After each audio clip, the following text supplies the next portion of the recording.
What is going on, guys? Welcome back to another episode on the channel from Engineered Training Method about one of the upcoming qualifiers in the game now. A brand new qualifier, actually, the Wodapalooza Mexico City qualifier. If you haven't heard me say it before, my name is Colin. I'm the owner and operator of Engineered Training Method, and I help competitive CrossFitters get more competitive. That is my entire goal and my full-time job. So with that, let's dive in. I came across these workouts mostly because it looks like they've been programmed by JR. This is the second video that I've made on some JR programming. I just recently made a Crash Crucible workout online qualifier video as well, analyzing the programming there.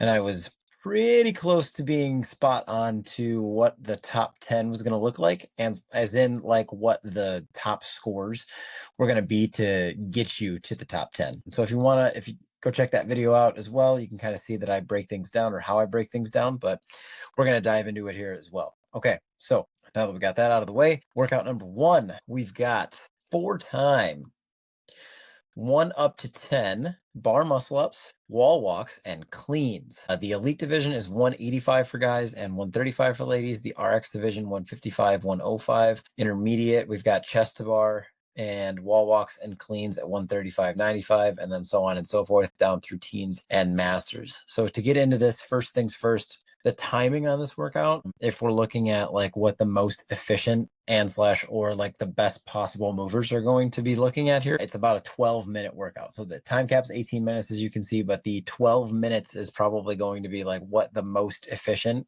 is going to get close to. So if we break it down by like per rep speed, bar muscle ups about 3-ish seconds per, wall walks about like 6-ish to 8-ish seconds per, and then touch and go sets early on the cleans, obviously like 1, 2, and 3, and then going into singles later on, we've probably got another like 2 to 3 seconds per rep. So breaking that all down and then adding in a 2-second transitions for every time that you move from, whether it be the wall or the bar or the cleans, or from the cleans to the bar, whatever it happens to be, we've got a 2-second transition in there, and that gives you 12 minutes, just about even. If we're looking at like a 4-second transition, we only go up to like 12:30. And if we're looking at like a 6-ish second transition between all of the movements, then we're looking at like 14-ish. I would say on average, like we're probably going to see like closer transitions from like the cleans to the bar muscle ups, because that's not too like taxing or like a long movement to get into. So we'll probably see like faster transitions there, and then slower transitions like from the wall walks to the cleans, or from the bar muscle ups to the wall walks,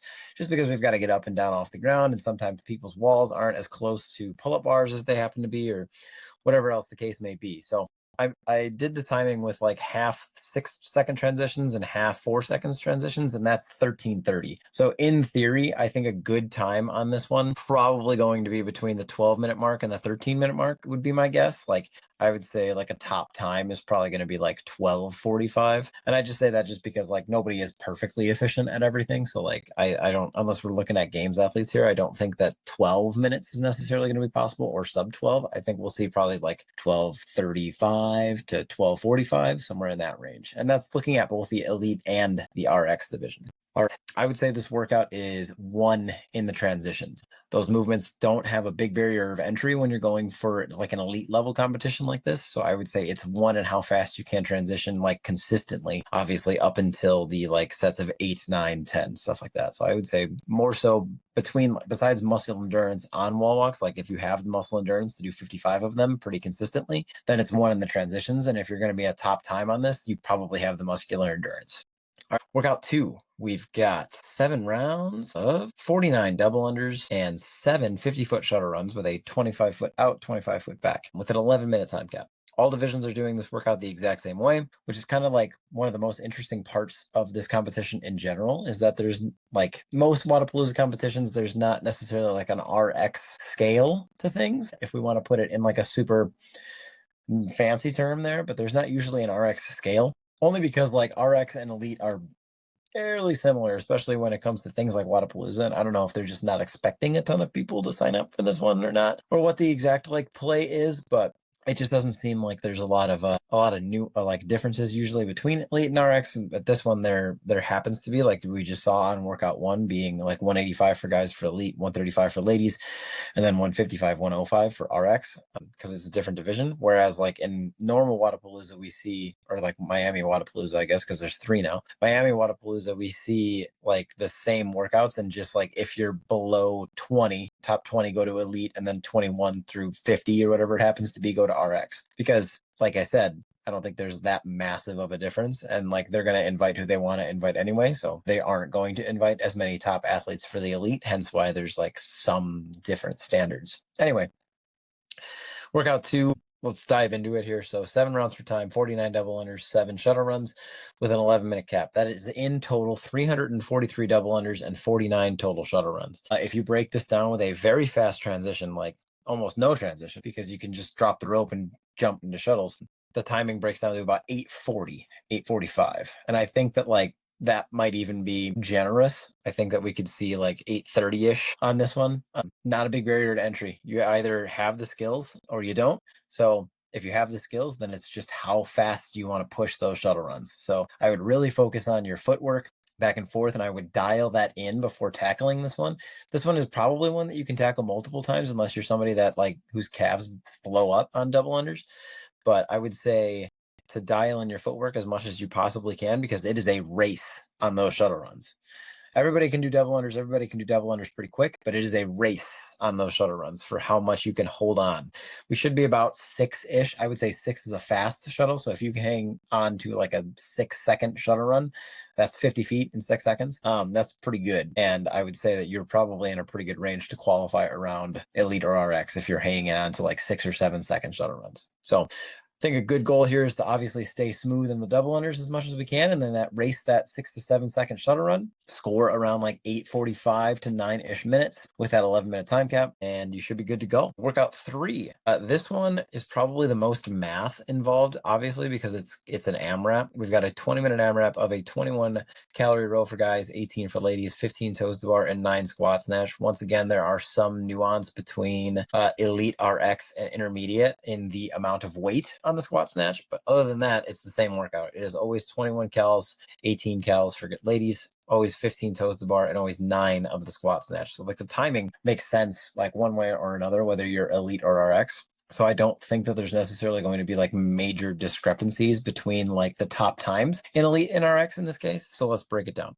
I think, once again, somewhere in the 6+ round range is going to get you through here. So like 6 to 7 rounds. I don't necessarily know that anybody touches 8. I think that that's kind of out of the realm of possibility. I think that there can be people that will get through 7, depending on how fast you can move a squat snatch and how fast you are able to get through those 9 every time, as in like your repeatability of singles. But I think like 6 to 7 rounds should be a goal. Getting through 7 will be more than enough here, probably like a very top time. That's a 1250 minimum cal per hour for guys and 1100 minimum for females, in order to get through like the 21 cals in enough time that you have the timing to get the rest of the movements done in the amount of like time remaining per round. So I mean, like 20 minutes, we're looking at 6-ish rounds. That's just under 4 minutes per round. That's like 3:30-ish or so, because 18 minutes into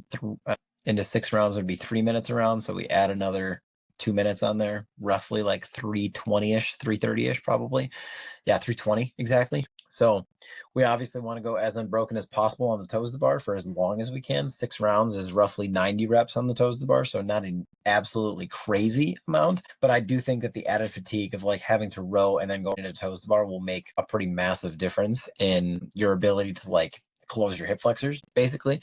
I don't know about you guys, but my abs cramp a lot on like rowing GHD, rowing toes to bar workouts. So that's something that I know that I would have to mitigate if I was doing this one. So I would strongly recommend in making sure that your hip flexors are good and warm before going into this one. And then like later into the rounds, all 3 of these movements are hanging on to something. So like as you get further into this workout, into that 5th, 6th, possibly 7th round, the grip is going to come into play. So I would suggest singles on the snatches every time. just so that you are able to mitigate that grip fatigue early and often. And then we obviously, like I was talking about already, if we work our way back through minimal breaks in the toes to bar and that 1250 to 1100 cal per hour pace on the rower. But yeah, 6 to 7 rounds should get you through. Workout 4, 30 deadlifts into max bar facing burpees in the remaining time in a 5-minute AMRAP. Our elite weights are 275 for guys, 185 for ladies. Then we got a 1-minute rest into another 5-minute AMRAP of 30 bar facing burpees and max deadlifts, same weights. For elite, 275, 185. For RX, 255, 175. And for intermediate, 225, 155. I'm probably just going to have the elite division up here on the screen. So once again, like 30 deadlifts at 275, even 255, and the equivalent of 185, 175. Not too different there between elite and RX, in my opinion. I think that if you can move 255 that well, you're probably moving 275 pretty well as well. So I would say, like, deadlifts in theory, like if I did 30 deadlifts unbroken, it would roughly take me about 40-ish seconds at 275. I would most likely be crushed. So I don't suggest that whatsoever. We want to hang on to the bar as much as we possibly can, but you can't forget that in that first 5-minute AMRAP, you're going to try and hang on to the bar as much as you can, and then you got to get off and do burpees, and then you get a 1-minute rest to do more burpees, and then go again into a max set of deadlifts. So you can't absolutely blow yourself up in the first 30. I think like 1 minute to a 1:15 or so to get those deadlifts done would be good, because it's not a lot. This one is won or lost in this first set of max rep bar facing burpees. I think that it definitely can be lost here. So I mean, I don't necessarily know that it can be won here, just because obviously you have like the max rep deadlifts coming after this, but it can definitely be lost here if you don't keep pace, because in theory, once again, I can do 90 bar facing burpees in 4 minutes and 30 seconds. So like if I give myself 3:45, yeah, a minute to minute 15, 3:45 to 4 minutes, I should be hanging on to like 80. 75 to 80, I think, is going to be a good score in that first 5 minutes. And then I'm going to turn around, rest 1 minute, and go again. So if I'm keeping that same math, say I didn't slow down at all, if I'm keeping that same math, I'm doing 30 bar facing burpees in about a minute 30. So then I have 3:30 to get as many deadlifts done as I can. And if I'm keeping the same math, or keeping a similar math of like being able to do deadlifts as fast as possible, like this is all theoretical, but in theory, then I could do 120 deadlifts. That's not going to happen. That's not a good score, because it's impossible. 120 deadlifts is too much. Obviously, my grip is going to blow up. My back is going to blow up. It's 275. I've already done 30. So in theory, that would be 150 deadlifts at 275.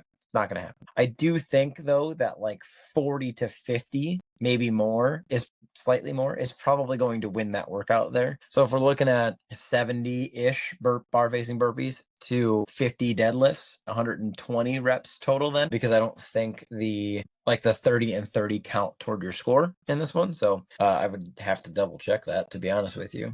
But I believe this is just the max reps of burpees and then the max reps of deadlifts that would count. So 120 to probably 130 is probably going to be a winning score here. And then last but not least, workout 5. This one is my, I want to say favorite, but also probably least favorite, just because I know it's going to hurt. But in theory, sub 3 will win. It's an intense, it's friendly Fran-ish. I don't necessarily know that dumbbell deadlifts are heavier than like a 95-pound barbell. So I don't know that it's equivalent to like 115, because obviously like 50-pound dumbbells, 100 pounds compared to a 95-pound. Like technically it's more weight, but some people think dumbbell thrusters are harder. I personally think dumbbell thrusters are easier. So it kind of all depends on where you're at on that one, if you think that it's harder or not. However, sub 3 is going to win this workout. If you work out the timing with a 4-second transition, meaning from the pull-up bar to the dumbbells being 4 seconds, and then from the dumbbells back to the pull-up bar being 4 seconds, you get 2 minutes and 57 seconds. I think somebody will go faster than that. I think 2:40 is possible. This is all gas, no brakes. Absolutely set fire to your legs in order to get those dumbbells down. And I would suggest pulling the dumbbells down as much as you possibly can as well.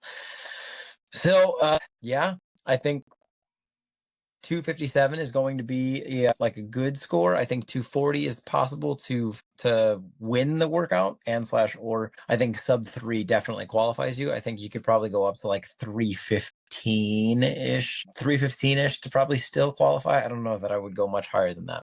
Yeah. If you liked this video, please subscribe. I'm planning on doing this more and more because I enjoy it and I like breaking down workouts like this. So if you like this, my name is Colin. I own and operate Engineered Training Method, and I would be happy to break down workouts with you whenever you want. It doesn't just have to be qualifier workouts. It can be your training workouts, whatever you are looking for.